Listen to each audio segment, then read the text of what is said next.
ya. Nah, mengenai tentang Al-Quran, dan Bapak mengatakan bahwa kita ada banyak kesalahan, Al-Quran lah yang benar, Alkitab begini-begini.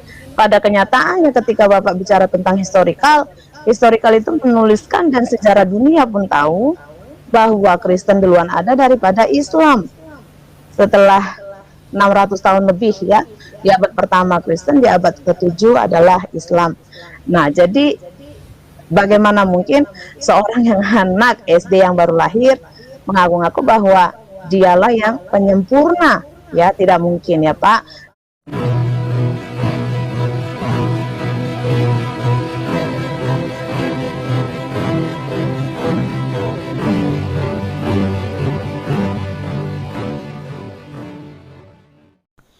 Assalamualaikum warahmatullahi wabarakatuh. Alhamdulillahillazi an'amana bi ni'matil imani wal islam. Asyhadu an la ilaha illallah wahdahu la syarikalah wa asyhadu anna Muhammadan abduhu wa rasuluhu la nabiyya ba'dah. Puji syukur kehadiran Allah Subhanahu wa taala karena kita diberikan waktu dan kesempatan berjumpa kembali melalui channel Salam Satu Akidah. Semoga kita semua dirahmati Allah dan diberi kekuatan serta keteguhan hati di dalam iman Islam tentunya, untuk terus berjuang menyuarakan kebenaran Islam serta meluruskan pandangan negatif terhadap ajaran Islam dari orang-orang yang ingin merusak akidah umat Muslim. Nah, saudaraku semua, pada kesempatan kali ini saya akan menampilkan sebuah video perdebatan ya antara Profesor Dr. Haji Egy Sujana dengan seorang pastor perempuan, yaitu Pastor Sarah. Dan di sini Pastor Sarah begitu banyak mengajukan pertanyaan-pertanyaan yang bernuansa negatif terhadap ajaran Islam, namun begitu bijaksana dan sangat elegan Profesor Egy menjawab semua pertanyaannya. Nah, bagaimana keseruannya nanti kita akan saksikan bersama, dan nanti juga saya akan ikut menambahkan jawaban dari Profesor Egy atas pertanyaan yang diajukan oleh Pastor Sarah ini. Namun sebelum saya putarkan videonya, terlebih dahulu saya mengucapkan terima kasih yang setinggi-tingginya kepada saudaraku semua yang sudah mendukung channel ini dengan subscribe. Juga yang baru bergabung, jangan lupa untuk ikut subscribe, karena dengan subscribe artinya saudaraku semua sudah mendukung secara moral ke channel-channel Islam untuk terus menyuarakan kebenaran Islam dari orang-orang yang ingin merusak akidah umat Muslim. Nah, tanpa panjang mukadimah lagi, langsung saja kita simak videonya. Selamat menyaksikan.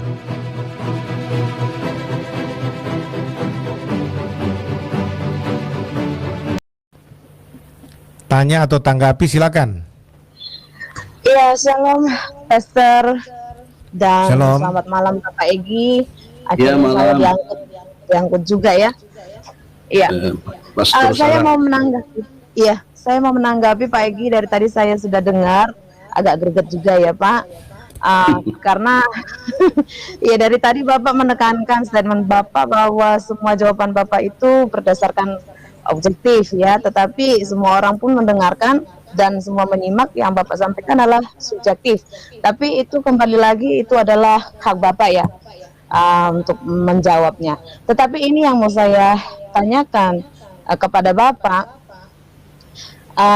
sebelum saya masuk ke pertanyaan saya ya Pak ya, yang ini ibaratnya intronya lah ya. Menurut Bapak, kalau orang sekolah gitu, duluan SMP atau SD Pak? Oke, terus saja Bu. Nanti dijawab Ya. sekalian. Oke, duluan SMP atau SD? Nah, gitu ya. Jadi kalau misalnya duluan SMP daripada SD, artinya kan pelajaran yang duluan ditangkap atau diterima oleh siswa itu adalah siswa SMP, gitu ya. Nah, mengenai tentang Al-Quran, dan Bapak mengatakan bahwa kita ada banyak kesalahan, Al-Quran yang benar, Alkitab begini-begini. Pada kenyataannya ketika Bapak bicara tentang historical itu menuliskan dan sejarah dunia pun tahu bahwa Kristen duluan ada daripada Islam. Setelah 600 tahun lebih ya, di abad pertama Kristen, di abad ke-7 adalah Islam. Nah, jadi bagaimana mungkin seorang yang anak SD yang baru lahir mengaku-ngaku bahwa dialah yang penyempurna? Ya, tidak mungkin ya Pak. Nah, itu dari saya. Nah, tentang free will, saya tertarik dengan free will. Tadi Bapak katakan free will. Kalau boleh tahu di mana Islam mengajarkan tentang hak bebas? Bukankah segala sesuatunya dalam Islam itu adalah sudah menjadi keputusan Allah dan sudah ditentukan oleh Allah, termasuk hidup, lahir seseorang di dalam Islam ini ya. Islam, lahir, mati, bahkan jodoh. Jadi semuanya sudah ditentukan. Jadi bagaimana mungkin ada free will? Nah, bagi saya ini sangat takia sekali ya. Jadi pertanyaan saya itu sejak kapan dan di mana tertulisnya dan siapa yang menyampaikan ini? Apakah Allah sendiri, apakah Jibril, ataukah Muhammad, ataukah hanya tafsiran para ulama? Ya Pak, karena kalau bicara soal Al-Quran, seperti yang Bapak tadi sampaikan ketika penjelasan Bapak kepada Bapak Joshua TU, Bapak katakan baca, makanya kalian baca juga Al-Quran. Itu saya dengar juga, dan saya juga membaca Al-Quran, ya. Dan saya membawakan tentang sejarah utusan ini, Muhammad, itu sampai 26 seri, Pak. Ya, jadi saya sangat tahu bagaimana sejarahnya itu Muhammad. Dan yang Bapak sampaikan, ya terus terang saya katakan, ya itu tidak benar sama sekali. Termasuk ya dengan Bapak katakan bahwa Muhammad itu sangat toleransi.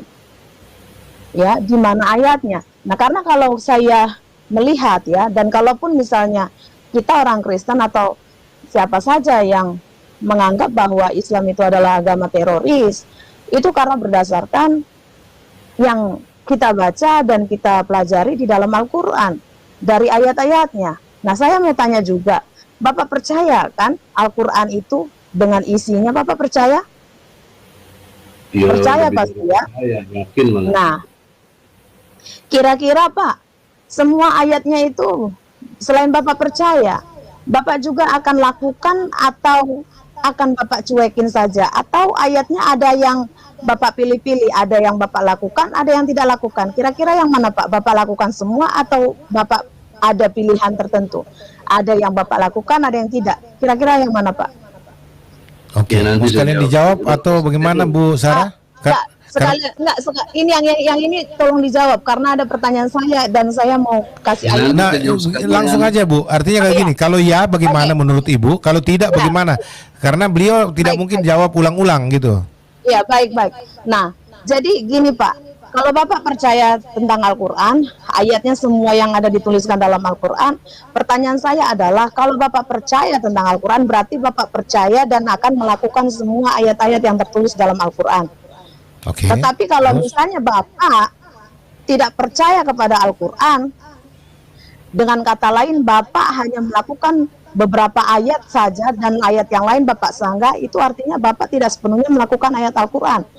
Karena seperti yang Bapak bilang tadi, bahwa Islam itu bukan agama teroris, bukan ajaran terorisme. Padahal di dalam Al-Quran sendiri jelas-jelas dikatakan bahwa Muhammad itu pun sangat bangga ketika dia menjadi seorang teroris, artinya yang memberi teror. Bahkan di dalam ayat-ayat Al-Quran sendiri, ya, itu semuanya tentang pembantaian, Pak. Tentang bagaimana itu firman itu dari Allah Subhanahu wa Ta'ala yang menyuruh kepada Muhammad dan kepada pasukannya Islam, Muslim, untuk memerangi orang-orang kafir. Itu ada di dalam Quran surah 9 ayat 14. Jelas dikatakan, perangi mereka, niscaya Allah akan menyiksa mereka dengan perantaran tangan-tangan, dan Allah akan menghinakan mereka dan menolong kamu terhadap mereka serta melegakan hati orang-orang beriman. Dan Quran surah 66 ayat 9 juga dikatakan, hai Nabi, perangilah orang-orang kafir dan orang-orang munafik dan bersikap keraslah terhadap mereka. Tempat mereka adalah neraka jahanam dan itu adalah seburuk-buruknya tempat mereka. Quran 2 surah 2 ayat 191. Dan bunuhlah mereka Di mana saja kamu jumpai mereka, dan usirlah mereka dari tempat yang telah mengusir kamu, Mekah, dan fitnah itu lebih besar bahayanya dari pembunuhan, dan janganlah kamu memerangi mereka di Masjidil Haram kecuali jika mereka memerangi kamu di tempat itu. Jika mereka memerangi kamu di tempat itu, maka bunuhlah mereka. Demikian balasan bagi orang-orang kafir. Dan ini yang paling mengerikan. Quran surah 5 ayat 33. Sesungguhnya pembalasan terhadap orang-orang yang memerangi Allah dan Rasulnya, dan membuat kerusakan di muka bumi, hanyalah mereka dibunuh atau disalib, atau dipotong tangan dan kaki mereka dengan bertimpal balik, atau dibuang dari negeri tempat kediaman. Yang demikian itu sebagai suatu penghinaan untuk mereka di dunia, dan di akhirat mereka beroleh siksaan yang besar. Nah, dari ayat ini, Pak, yang Quran surah 5 ayat 33 sangat jelas dikatakan bahwa orang-orang yang tidak memeluk Islam itu wajib dibunuh, Pak. Jadi bagaimana mungkin Bapak bilang bahwa orang bebas memiliki hak free will dalam memilih agamanya, Pak?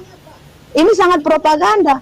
Bahkan di Quran surat 8 ayat 12 dikatakan lagi, ingatlah kepada Tuhanmu, yaitu si Allah itu subhanahu wa ta'ala mewahyukan kepada para malaikat, sesungguhnya aku bersama kamu, maka teguhkanlah pendirian orang-orang yang telah beriman, kelak aku akan jatuhkan rasa ketakutan. Nah ini, Pak, bicara soal teror, Pak.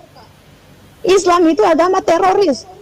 Ketakutan ke dalam hati orang-orang kafir, maka penggallah kepala mereka dan pancunglah tiap-tiap ujung jari mereka.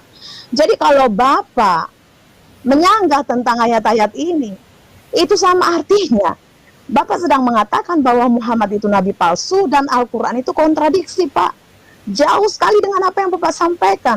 Dan tentang Medina, Bapak tahu juga pasti kabarnya. Medina itu adalah namanya kota Yaktrib sebelumnya, sebelum Muhammad mengalahkan Medina.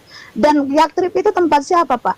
Itu orang-orang Yahudi. Ada 3 kaum suku Yahudi, Pak, yang dibantai habis oleh Muhammad di situ. Ini bicara soal historikal, ya, karena Bapak dari tadi membahas historikal.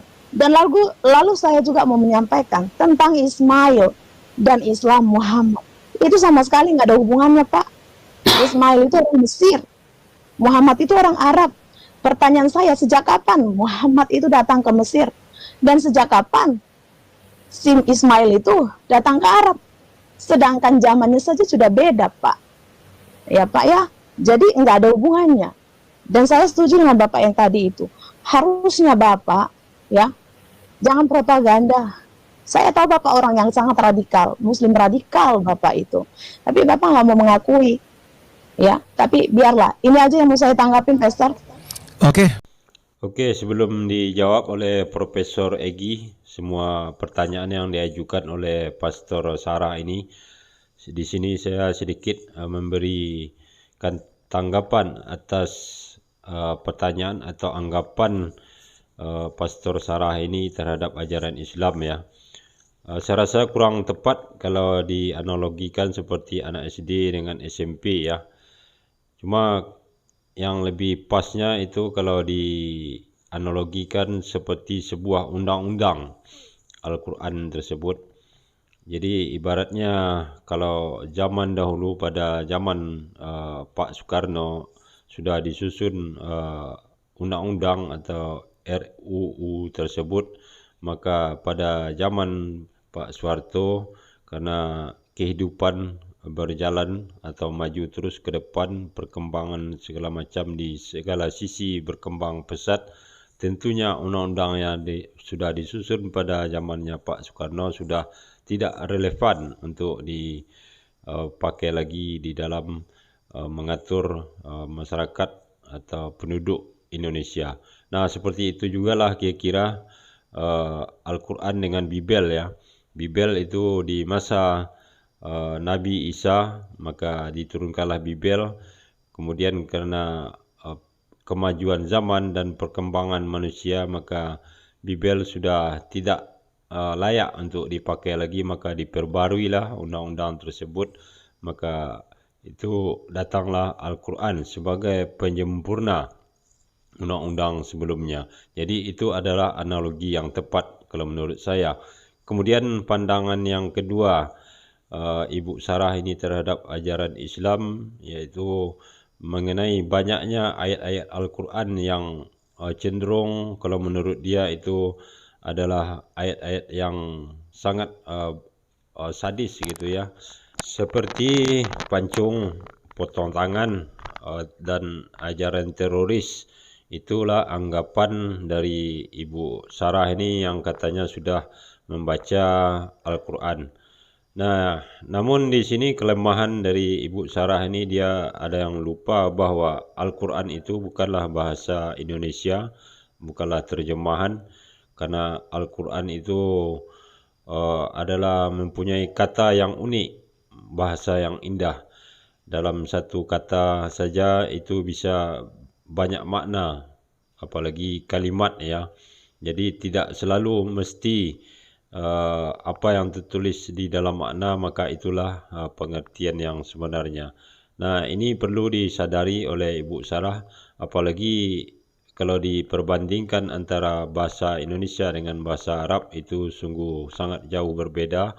Dari kosakatanya saja kita sudah ketahui bahwa bahasa Indonesia sebanyak sekitar 127.000 kosakata, sementara bahasa Arab sekitar 12.300.000 kosakata. Jadi sulit kalau tidak betul-betul paham dengan ayat aslinya Al-Quran ini untuk memahami bagi orang awam yang tidak mendalami ilmu sastra Arab, khususnya juga sastra bahasa Indonesia, ini akan terjadi kesalahpahaman dalam memaknai Al-Quran. Nah, oke, sekarang kita dengarkan penjelasan dari Profesor Dr. Haji Egy Sujana. Baik, terima kasih Pastor Sarah, dan silakan Pak Profesor Dr. Haji Egy Sujana yang terkasih. Silakan Pak. Terima kasih Brother Dr. Joshua Tewu yang dimuliakan. Dalam kesempatan ini ada beberapa poin, saya bikin poin-poin saja supaya nggak terlalu lama dan panjang. Tapi poin-poin ini berkait satu sama lain. Poin pertama, Islam pemahamannya adalah assalam. Kata Islam itu dasarnya assalam. Assalam itu selamat. Nah, kalau kalian klaim juga juru selamat, Islam meneruskan sebagai assalam, selamat. Karena dalam konteks Nabi Isa, dia mengajarkan tauhid, dan kemudian diteruskan oleh Muhammad juga mengajarkan tauhid. Sembahlah Allah, Tuhanku dan Tuhanmu. Dari surat Al-Maidah tadi 116-117. Nah, jadi kesamaan kita adalah agama yang selamat, menyelamatkan. Yang kedua, poinnya adalah tidak ada pemaksaan dalam memilih, yang saya maksud free will tadi itu pada dataran memilih pada saat Anda mau Islam atau tidak. Tapi kalau yang sudah memilih Islam, berkonsekuensi logis taat kepada Allah. Seluruh ayat-ayat tadi yang Allah beritakan melalui Muhammad dan disampaikan kepada kita semuanya kaum muslimin, itu harus diimani dan dijalankan. Nah, cuma kita diberi akal juga. Nggak bisa seperti tuduhan siapa tadi ya? Sarah ya, Ibu Sarah, kaitan dengan agama teroris. Itu gegabah. Tapi saya nggak menyalahkan, cuma gegabah aja. Cara berpikirnya tidak lengkap gitu loh. Kenapa gegabah? Karena harus dilihat alur dalam perspektif Osjubedil dengan parameter filosofis, historis, sosiologis, psikologis, dan yuridis yang sudah jadi hukum. Jadi saya tidak serta-merta dalam pengertian penegakan ajaran Islam menafikan 5 nilai tadi.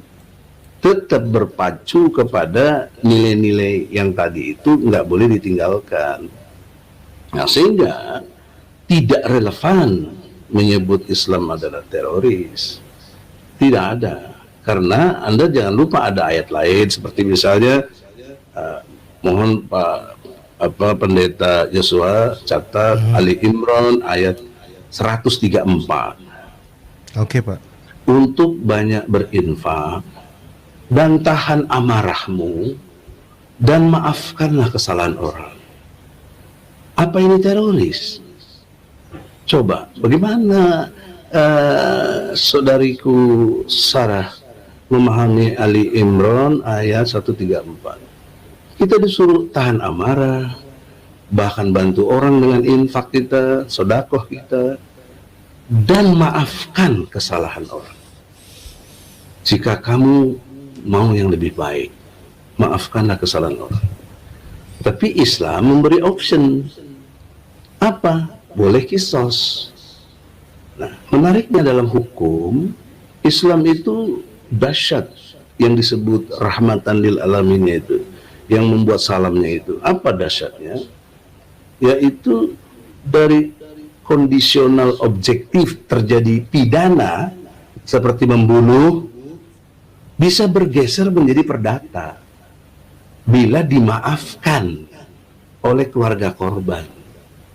Nah, menurut undang-undang konvensional yang ada, hak memaafkan diberikan ke presiden, grasi. Tahu apa presiden tentang rasa keadilan yang dirasakan oleh keluarga yang menjadi korban? Ini hukum yang kita sepakati berlaku, padahal tidak manusiawi, tidak berkemanusiaan yang adil dan beradab. Oh, presiden diberi hak untuk gerasi? Memang siapa dia? Karena struktur punya hak memaafkan? Tidak dong.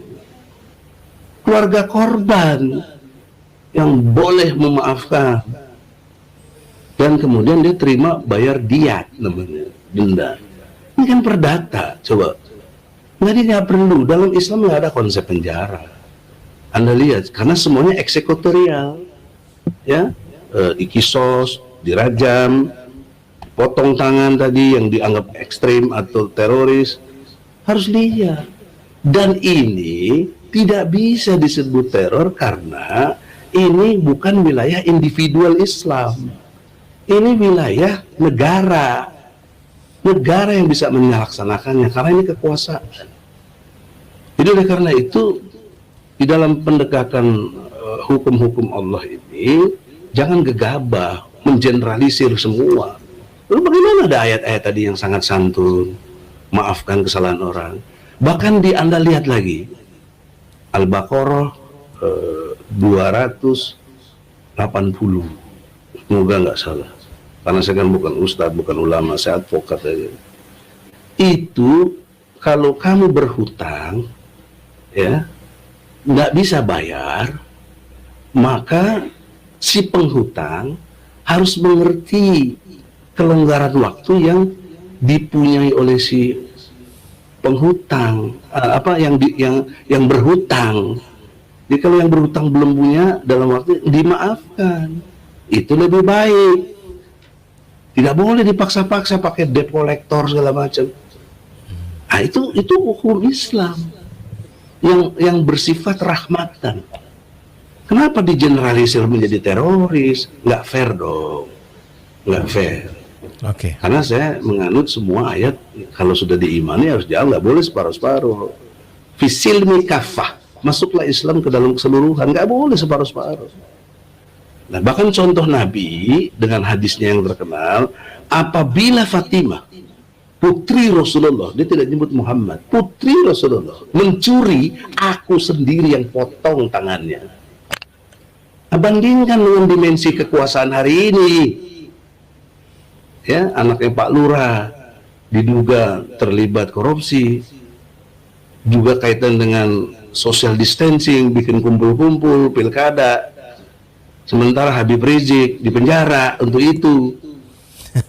Anak Pak Lurah kagak. Everybody lihat semua itu, tapi nggak berani ngomong. Cicing wae cekun. Mana kalian daya belanya sebagai agama kasih? Kan nggak ada. Mungkin syukurin Habib Rizik ditahan. Nah, Itu ya, satu sisi yang kita lihat. Kemudian lebih jauh lagi, kalau saya mau menggugat secara fakta, kalian walaupun mungkin terpecah, ada yang Katolik, Protestan, ya, ada lagi yang Metodis, ada lagi HKBP, dan banyak macam Kristen yang saya pahami gitu. Tetapi secara umum orang lebih mengenal doktrin yang Katolik tentang Trinitas tadi itu, yang kalian nggak akui, tapi fakta itu ada. Apa di situ substansi yang masalah seriusnya? Kalian memfitnah Tuhan aja, difitnah oleh kalian. Apa? Tuhan punya anak. Mana Tuhan punya anak? Oh, Tuhan punya anak yang tadi menjadi anak Allah. Bagaimana logikanya? Ya, terus kalau saya debat gini, oh itu anak jangan artinya biologis, anak begini, bogono, itu kan tafsir kalian. Kalian nggak jujur di sini, nggak jujur. Karena Tuhan aja difitnah, apalagi kita gitu. Dituduh teroris segala macam. Kan yang jahat siapa di situ? Maka logika ini harus diterangkan dalam perspektif hukum. Ya orang-orang kayak begini mesti dibunuh karena udah nggak benar, udah Tuhan aja difitnah, apalagi orang lain gitu. Terus jangan dituduh teroris, nggak ada kaitan dengan teroris. Saya udah bilang tadi, ya pindahin duri dari jalan aja ibadah, senyum aja ibadah.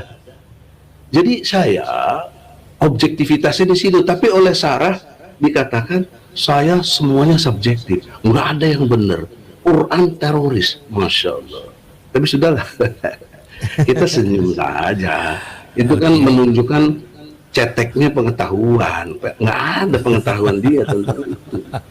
Contoh lagi soal Ismail. terakhir Pak, terakhir ya Pak, terakhir waktu Ya, Pak. Ismail nggak pernah ke Arab. Nah, dia lahirnya di Mekah, coba gimana? Ada munculnya air Zam-Zam itu karena Ismail. Kok nggak pernah ke Arab? Bagaimana pengetahuan sejarahnya itu? Terus ngomong lagi terang-terangan. Kan maafkan saya kalau saya harus ekstrim katakan, kalian bukan lagi nggak tahu diri, tapi on, ya, nggak ngerti sejarah, tapi ngomong itu blow on namanya, ya. Oleh karena itulah dalam kesempatan ini kita sama dalam soal kasih, kita sama dalam soal bersaudara, ya. Tapi kita harus akui kita beda dalam akidah. Ya. Sudah di situ saja understanding kita. Terus jangan nuduh-nuduh kita teroris. Nanti saya bisa banyak tuduh kalian tukang fitnah, Tuhan aja difitnah, kan gak enak gitu. Ya. Jadi oleh karena itu kita terimalah fakta sejarah seperti ini, dan yang penting nggak boleh kita ribut di antara kita. Jadi yang terakhir kaitannya dengan yang ditanya apakah Quran dan hadis mana yang benar, nah ini juga keliru. Karena doktrin dalam struktur hukum Islam, Al-Quran, hadis, kemudian ijma ulama, kias dalam arti kesepakatan para ulama, ijma'nya itu. Jadi bukan harus dipilih mana Quran atau hadis, tidak, ini struktur hukum. Kayak hierarki hukum di kita, Pancasila Undang-Undang Dasar 45, turunannya undang-undang organik, turunan undang-undang organiknya adalah peraturan pemerintah sampai kepada peraturan daerah. Ini hierarki hukum di Indonesia. Jadi jangan dipilah atau dibandingkan mana Quran mana hadis. Tidak. Hadis itu tadi saya bilang sistem ajaran itu harus ada contoh, uswah teladan. Nah, contoh teladan kita Muhammad, dan diakui oleh Michael Hart dalam tulisan bukunya yang 28 tahun dia penelitian, menempatkan Muhammad orang yang paling berpengaruh dalam seluruh dunia. Bayangkan dulu cuma 4 orang yang meyakini Islam, sekarang sudah 2 miliar lebih yang dan tiap hari menyebut salawat. Nggak ada orang sehebat Muhammad. Kalau Muhammad pembohong, tadi dikatakan oleh Ibu Sarah, nggak mungkin dipercaya sampai 2 miliar orang dong, pakai otak dong. Otak kemana otak? Ya, pembohong dipercaya, nggak mungkin. Ya, sementara yang jelas-jelas bohong di negeri kita ini kadzab, ya, orang yang berkadzab, pembohong, ngomong bohong, janji ingkar, diberi amanat atau disebut munafik, dibiarkan. Itulah maksudnya orang munafik, kafir diperangi karena dia bohong. Kok kalian mau dibohongi? Jangan kalian nggak lihat konteksnya, harus lihat konteks. Jadi oleh karena itu Closing Pak, closing. Ya, closing statement Pak. Closing statement saya sudah awali tadi, jangan buruk sangka. Apalagi kita punya serumpun, kita masih harus klaim serumpun. Islam, Kristen, apa itu punya kitab yang semua diakui, baik Injil maupun dalam Al-Quran. Jadi ngapain kita ribut? Sudahlah, kan kalian udah milih, itu yang dimaksud free will. Kalian boleh milih kok, nggak ada yang maksa. Siapa yang maksa kalian? Lagi juga ngapain maksa-maksa kalian? Nggak ada kepentingannya. Kalaupun nanti takdirnya saya berkuasa, sekalian saya perlakukan adil. Apa dasar saya? Al-Maidah ayat 8. Jangan kebencianmu kepada satu kaum membuat kamu berlaku tidak adil. Jangan. Oke. Ketimbang sekarang yang klaim-klaim pakai ini nggak ada, diperlakukan nggak adil. Ya. Nah, oleh karena itu, percayalah pendeta, Anda sahabat saya perlakukan adil Anda, dan tidak mungkin saya zolim sama kalian. Kita bersaudara setanah seair. Allahu Akbar, Allahu Akbar. Puji Tuhan. Terima kasih. Assalamualaikum warahmatullahi wabarakatuh. Terima kasih. Waalaikumsalam. Saya doakan Profesor jadi presiden di Arab, tapi ya, jangan di Indonesia. Insya Allah presiden Indonesia. Amin. Oke, baik teman-teman semua, saya minta waktu untuk 1 menit, saya harus closing dan sembari tutup sama beliau. Jadi saya pinjam kata, kita tetap ikhtifar, ya. Kita harus tetap bisa menahan diri, menahan rasa, sekalipun perbedaan itu begitu. Sekalipun perbedaan itu begitu ekstrim satu di antara yang lain. Tadi kesimpulannya, kita punya banyak persamaan, walau kita punya perbedaan yang agak ekstrim soal akidah, dan itu tidak bisa dipaksakan satu dengan yang lain. Jadi Anda yang percaya akidah Islam, silahkan jalani Islammu dengan filosofi, tapi tadi spirit rahmatan lil alamin, hasilkan buah yang terbaik bagi semua kemanusiaan dan juga pembangunan Indonesia Raya kita. Dan Anda yang punya ajaran Kristen yang Alkitabiah, lakukanlah seluruh prinsip-prinsip Alkitab. Ya, Anda yang punya prinsip-prinsip teologi yang teologiah, ya silakan doktrin teologi yang Anda percayai, jalanilah, dan tidak perlu saling menghakimi secara anarkis satu dengan yang lain. Ya, supaya kalau misalkan saya mau mempengaruhi Pak Egy masuk Islam, Profesor Egy masuk Islam, masuk Kristen misalkan, menjadi pengikut Kristus, bisa saja, tapi dengan cara yang bermartabat, elegan, supaya saya memberikan contoh, kasih Kristus saya nyatakan. Siapa tahu Pak Egy terpesona dan kagum dengan ajaran Kristus, dan satu waktu beliau menjadi pengikut Kristus. Haleluya. Begitu. Sebaliknya. Jadi kalian terpesona dengan Islam. Iya toh, sekalipun kalau Pak Profesor Egy misalkan juga ingin sekali kita semua jadi Islam, karena dia yakin dengan menjadi Islam kalian semua, kalian menerima rahmat dari Allah. Ya, amin. Kita akan mengikuti contoh-contoh teladan dari Pak Egy dan Islam-Islam yang lain yang punya semangat yang luar biasa, yang saling toleran. Nah, kalau Pak Egy sudah menjalankan akidah Islam yang rahmatan lil alamin, mau jadi presiden pun kita dukung gitu, nggak ada masalah. Ya, tapi itu dia.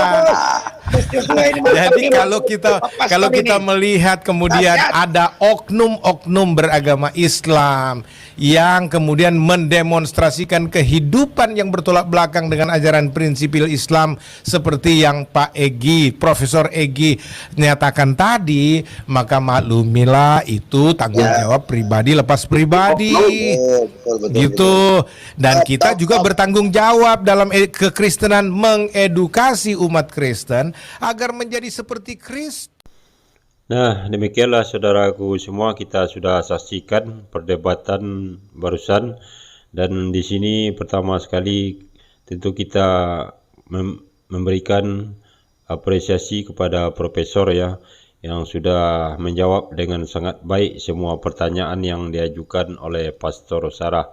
Dan juga Profesor Egy juga menunjukkan atau mencerminkan ajaran Islam dalam menjawab pertanyaan yang diajukan. Dan ini sebagai tanda yang baik tentunya ke depannya bagi kita semua, terutama kristologi dan juga apologet Kristen ya, yang ingin berdebat, ini bisa dijadikan contoh bagaimana dengan menggunakan data, dan juga tentunya rasa harus dikedepankan dalam memahami setiap topik yang akan dibahas di dalam perdebatan. Nah, demikianlah saudaraku semua, dan akhirnya terima kasih. Saya sudahi. Assalamualaikum warahmatullahi wabarakatuh.